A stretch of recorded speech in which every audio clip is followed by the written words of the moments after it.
Good morning guys, time check muna tayo. 6:50 na ng umaga, bale kakatapos ko lang maligo kanina. At ito na yung day 2 ng pamamasyal natin. So bago tayo mamasyal, syempre kakain muna tayo ng almusal sa baba. So meron kasing restaurant dito sa tabi ng hotel natin, kaya dun na lang tayo kakain. Bali yung alis pa naman ng service namin mamaya ay nasa 8:20 pa. Bali meron pa tayong 2 oras ng paghihintay. Siguro after natin kumain, saka tayo babalik dito kung may oras pa tayo mamaya at makapagpahinga rin tayo ng konti. Saka tayo lalabas na. Ang kagandahan kasi dito guys, yung service namin dyan lang po sa may sa may police station. Kaya doon kami maghihintay-hintay mamaya. At 3 lugar po yung papasyalan natin ngayon guys. So bali kasya yan sa isang araw. Malalaman nyo na lang kung saan tayo pupunta mamaya. Okay, so medyo hindi pa gaano kaliwanag. Kakasikat lang po ng araw dito. Kita nyo na wala pa masyadong tao.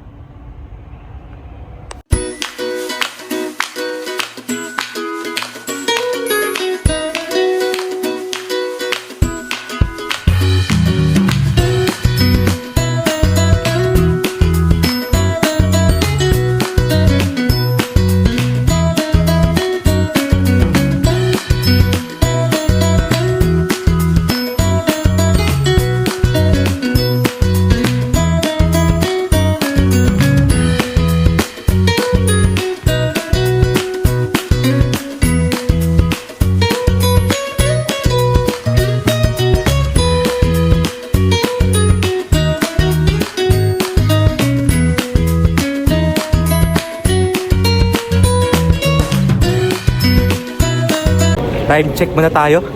8:10 na ng umaga. Bale, papunta na tayo sa meeting place kung saan magkita-kita tayo ng tour guide. At tatawid lang tayo doon guys. Yung nakikita nyo.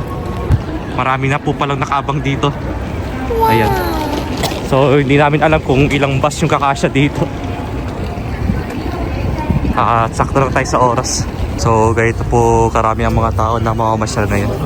Sa 3 lugar na pupuntahan natin ngayon. Yan, nakikita nyo naman po. Iba't ibang mga lahi po yung nakikita natin.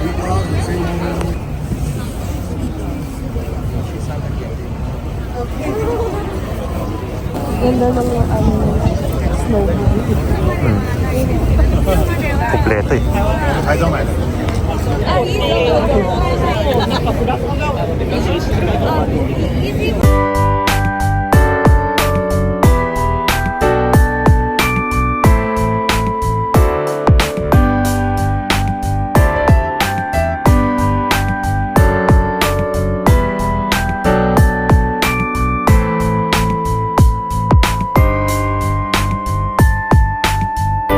でまずは九条八幡です。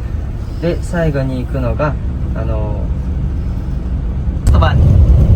The first stop today we will go to 九条八幡 yeah 九条八幡 by the way, as you can see we are already on the highway road, the high bridge, but here only about 20 meters high, only 20 meters now.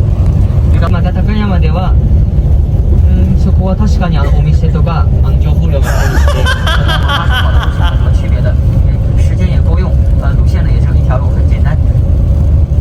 然后呢，到了山顶上之后可以平时停点了，因为时间只有1个小时左右。那这是我们的第1条隧道啊，今天一共穿过114 tunnels today, 114。だから1本目のトンネルですね。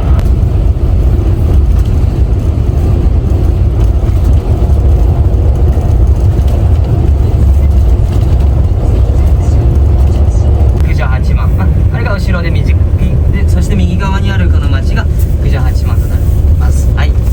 右边小镇就是这。Okay, so first stop natin ngayon guys, Gujo Hachiman. Ito yung first time kong pumunta dito. At dito raw makikita yung mga koi fish, yung mga malalaking isda dito. At nakikita nyo naman po kanina na meron ding castle. Hindi talaga mawawala ang castle sa mga ganitong lugar. Bali kanina nag-CR nga pala kami at biglang umalis yung tour guide namin. Kaya baka hindi namin alam kung saan kami pupunta dito ngayon. So siguro susundan na lang natin yung mga nandun din. Baka mamaya makita rin natin sila doon. Bale, ang sabi ng tour guide kanina na babawasan yung oras dito na imbis isang oras talaga gagawing 45 minutes sa kadahilanan daw na traffic sa may bandang kaya ang gagawin mas masahabaan yung oras ng pamamasyal natin doon sa may dala na rin kasi ng traffic doon. Weather check muna tayo dito sa may Gojo, 6 degrees Celsius po. At sakto lang yung lamig dito ngayon guys. At hindi naman umuulan ng snow dito sa ngayon. Pasok na rin kasi ito eh. Ayan. Susundan na lang po natin nandun. Tahimik talaga yung lugar dito ngayon.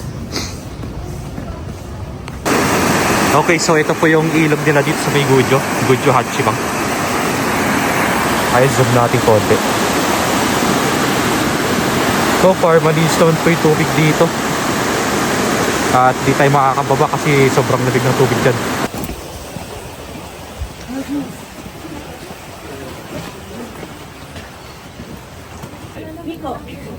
Laki na isda dito guys. Ito po yung koi fish. Kasi sabi ko sa inyo. Ganyan po kalaki. Ayan. Kulang na lang guys, uling. Joke. Uling na lang para may iyaw-iyaw tayo.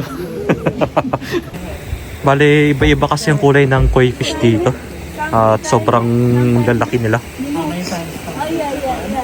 Kaso bakit hindi sila umaandar, no? Naka-steady lang sila. Hindi sila gumagalaw, no?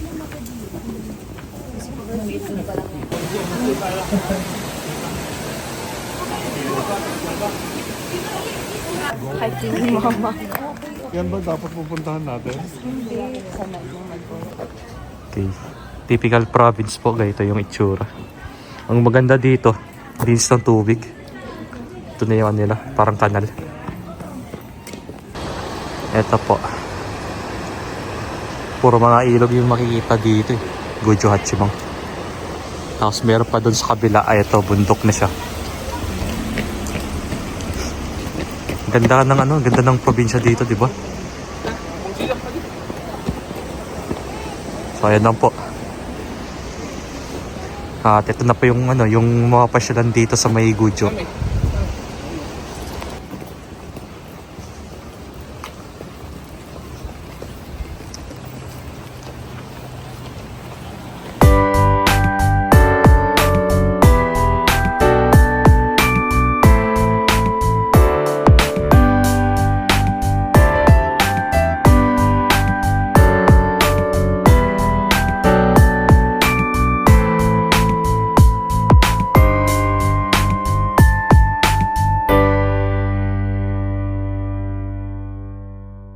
So okay na po at bali makabalik na tayo ng bus ngayon.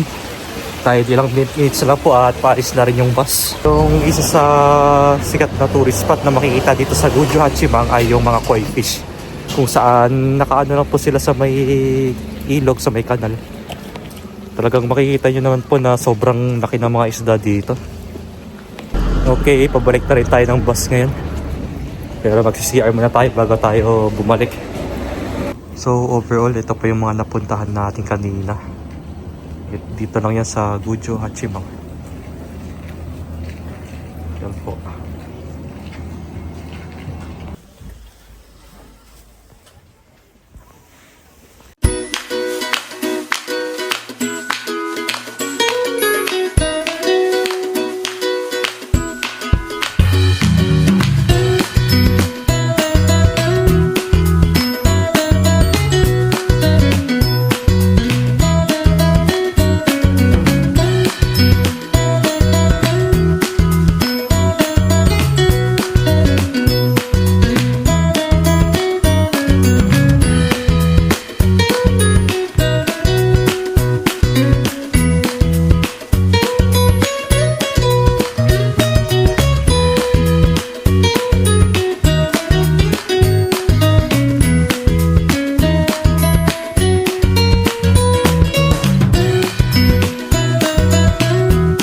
So okay, second stop po tayo, Takayama.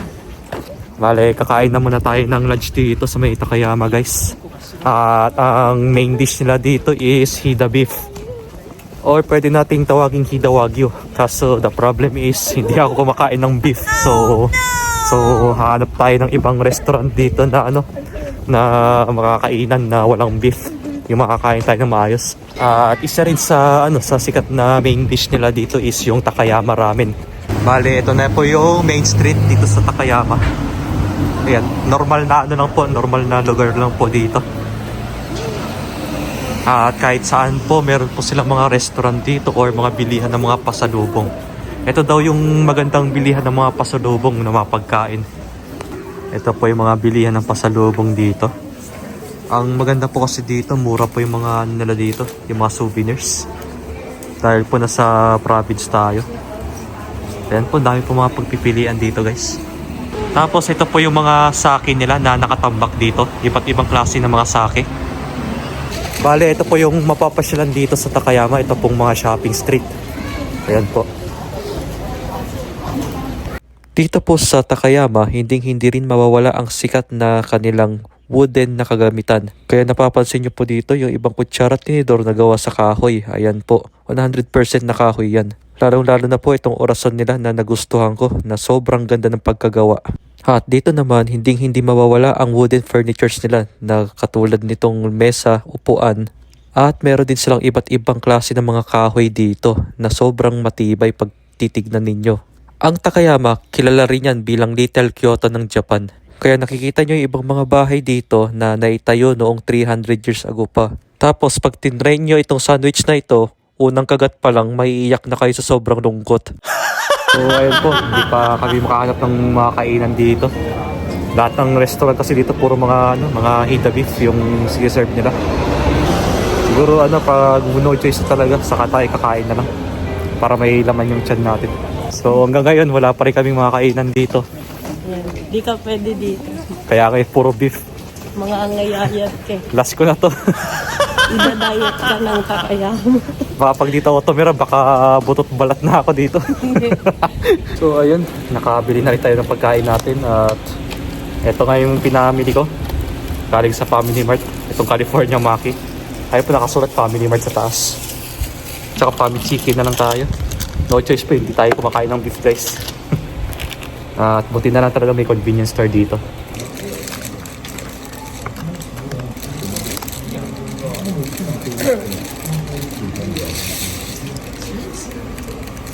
Next naman na pupuntahan natin dito ngayon ay maghanap tayo ng pudding. Sabi nila na masarap daw ang pudding dito sa Takayama. At mas masarap daw yung kanilang honey ice cream. Kaya susubukan natin siyang tikman. Tara!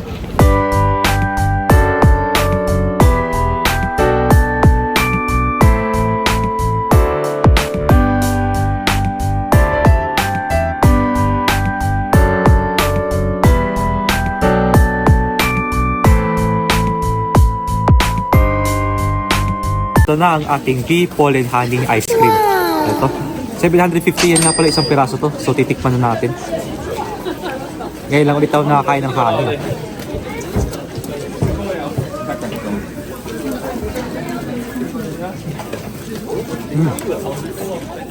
Hindi siya matamis masyado. Hindi siya gaano katamis guys. Sarap. Sarap. Sarap, grabe. Ubus na guys. Gusto ko yung honey. Naninigas na siya. Stop. Okay po, time check muna tayo. 1:35 na ng hapon. Bali meron pa tayong 25 minutes bago tayo makabalik sa bus. At nakabili na rin ako ng pampasalubong dito guys. Ayan. Mamaya papakita ko na lang sa inyo kung ano yung nasa loob nito.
Okay, last stop na po tayo, Shirakawa Go. Time check muna tayo, 3:10 na ng hapon.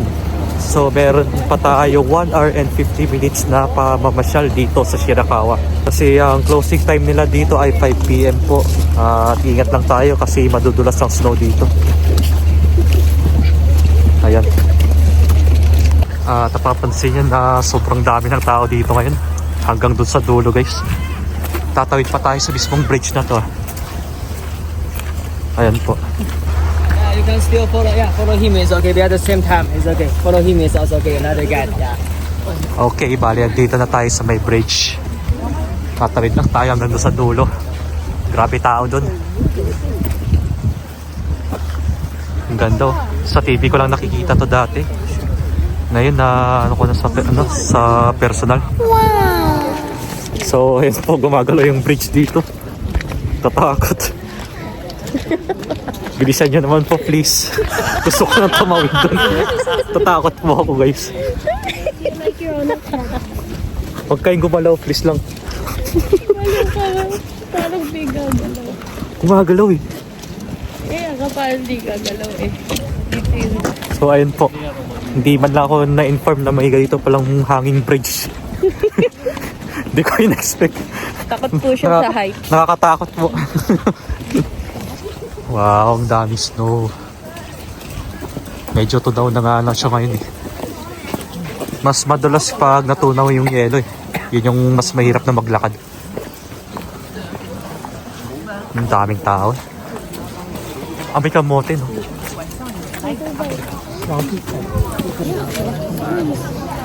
Grabe yung hamog. Huwag po kayo mag-alala, nagtututbrush po ako. Na-impress ako. At ito na po yung mga village. Mas maganda sana to guys pag pag makapal-kapal yung snow. Medyo natutunaw na siya ngayon eh. Next time, siguro mga next year ulit balik tayo dito. Next year may siguro after 2 years ng January or February mas maganda na pumunta. Ayan o. This village, and the red spot marks where we are now. And as you can see, these are the parking lots where we come from, and this is the bridge we just came across, which is that way. So, pasok muna tayo dito sa may, sa may shrine. Dahil ito yung in-advise sa atin ng tour guide kanina. Tara. Ayan o, ngayon lang ulit ako nakakita ng snow.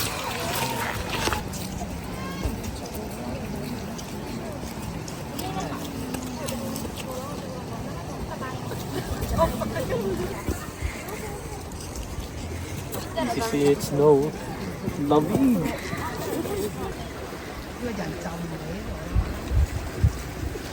Welcome to Shirakawa. Okay, lakad-lakad lang muna tayo guys. Meron pa tayo 1 oras mahigit. Ganda, di ba? First time ko lang makapunta dito sa Shirakawa. At ito pa yung village na nila dito. Sayang nga lang hindi masyadong na-snow yung bubong. Ayan po yung isa sa village. Ayan po. Okay, time check muna tayo. 3:40 na ng hapon. At ito na yung huling stop natin ng bakasyon natin dito sa Shirakawa. Kaya punta tayo doon sa mas snow na lugar. Habang may oras pa tayo. Talagang ganda dito. Wala akong masabi. Na-starstruck ako sa ganda ng Shirakawa. Wow! Lalong-lalo na yung bundok doon guys. Oh.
Okay na tayo dito.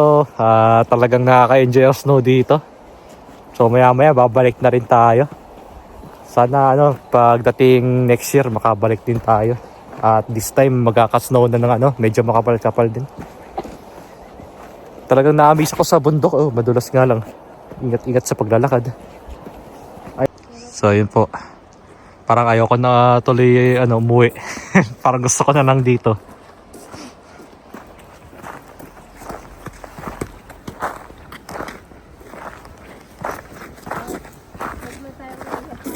Babalik na rin tayo sa may sa sinakyan nating bus dahil mag-ooras na rin. Dito na naman ulit tayo sa may tulay na gumagalaw. Medyo natatakot mo talaga ako, guys. Tapos humihinto pa yung mga tao dito. May isa ko na maglakad. Di ko kinain doon. Nakas ng Okay, tapos na tayo. Balik na tayo sa may bus natin. Ito yung daanan, no? Okay.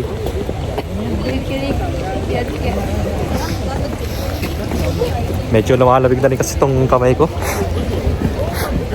Ang lamig kasi ng yelo.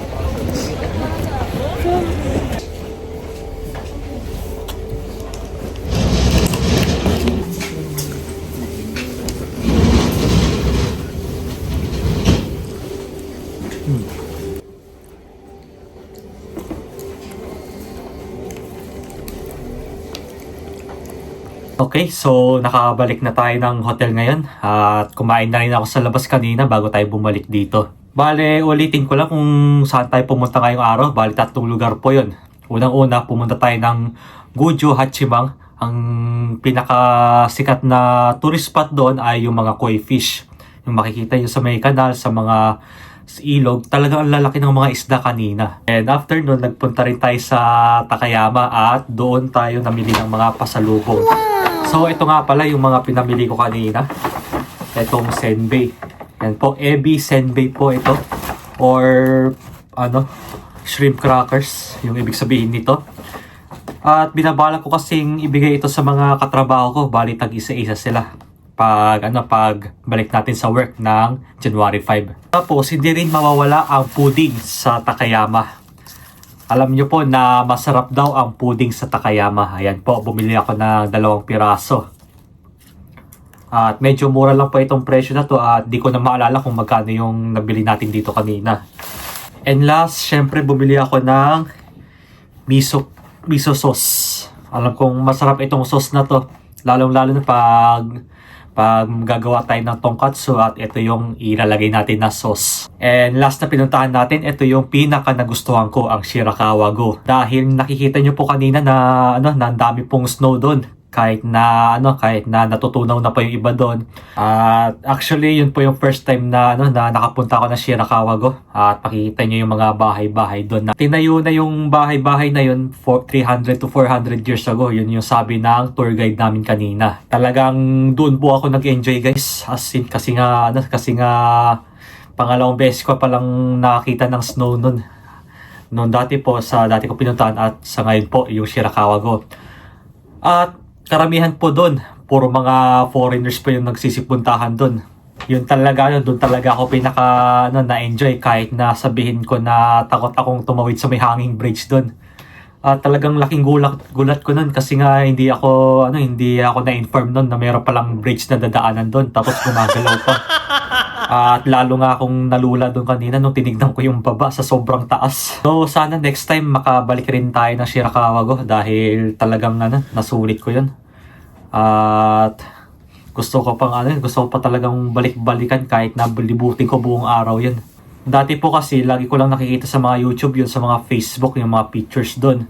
Pero ngayon po natupad ko na yung pangarap ko na makita ko itong Shirakawa-go sa personal. So ayun po, bale maliligo na muna ako para makatulog na tayo dahil alam po natin na isang buong araw tayong pumasyal sa 3 lugar na pinuntahan natin. Nakakapagod po pero sobrang sulit po ang ang pagod natin at talagang nag-enjoy po talaga ako. Talagang worth it po ito, guys, worth it po as in.